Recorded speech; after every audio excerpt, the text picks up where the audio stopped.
So mga master, meron tayong class ngayon, no? Latte art workshop dito sa ating shop area. So meron tayong dalawa bago ngayon nag-inquire sa atin noong nakarang araw. So dalawa sila guys, no? Ang lahi nila ay Bangladesh. So meron tayong Bangladesh, Pilipino, Pilipina na mga estudyante ko, no. So marami din nag-inquire sa atin, no. Meron tayong iba't ibang klaseng nag-inquire, babae, lalaki, bakla, tumboy.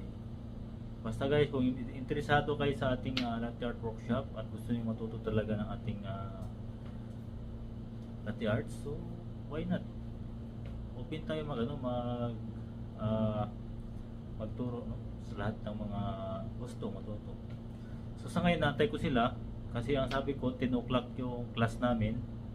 So ngayon paparating na sila. So nantay ko mamaya i-video ko sila mamaya. So yun lang guys, no. Thank you for watching.